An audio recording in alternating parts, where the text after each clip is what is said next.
Depois da governadora de Roraima nomear 19 parentes, agora foi a vez do governador de Tocantins nomear um tio ficha suja para a Controladoria Geral do Estado. O nepotismo é proibido no Brasil, mas algumas interpretações do Supremo Tribunal Federal permitem a contratação de familiares. Ao anunciar o secretariado para o novo mandato, um nome conhecido apareceu na lista do governador de Tocantins, Marcelo Miranda. O tio dele, Luiz Antônio da Rocha, foi nomeado para a Controladoria Geral do Estado. Entre 2003 e 2009, Rocha foi chefe de gabinete do sobrinho e teve as contas reprovadas.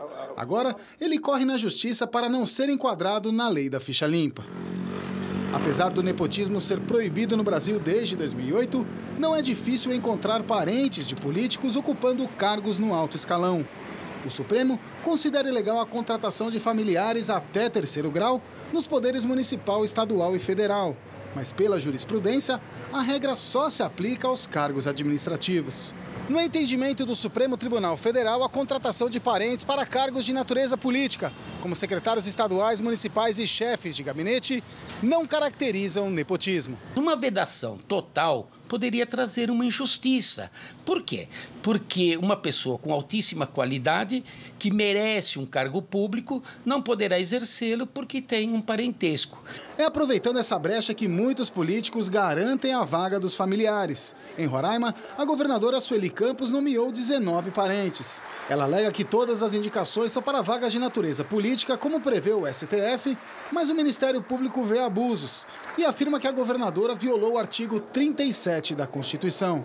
Faz menção aos princípios da impessoalidade, legalidade, moralidade. Então, qualquer contratação que tenha por objetivo a satisfação de interesse pessoal ou de familiares em detrimento do interesse público deve ser contestada e deve ser evitada.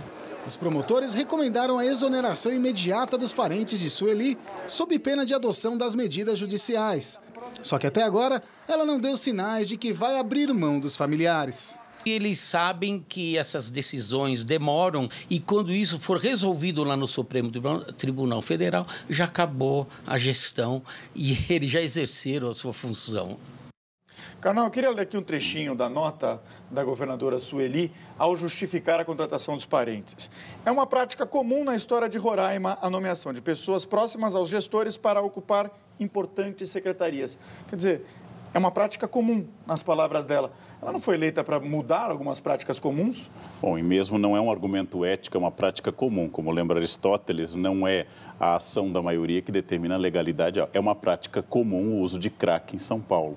Nem por isso ele se torna algo legal, desejável ou recomendável. Nepotismo é uma tradição, lembrando que os grandes pintores como Rafael pintaram imagens do Papa Leão X, por exemplo, ou Clemente VII, Tiziano, com os parentes, sobrinhos, em particular os sobrinhos, e essa é uma ideia comum. Por quê? Você precisa se cercar de uma espécie de máfia familiar, você precisa retribuir favores, você precisa restringir a confiança destes cargos, porque muita coisa vai ser feita nesse governo. O nepotismo já revela, além de uma falta de noção do que é o espaço público, há também uma pressuposição de que haja uma intenção de agir mal.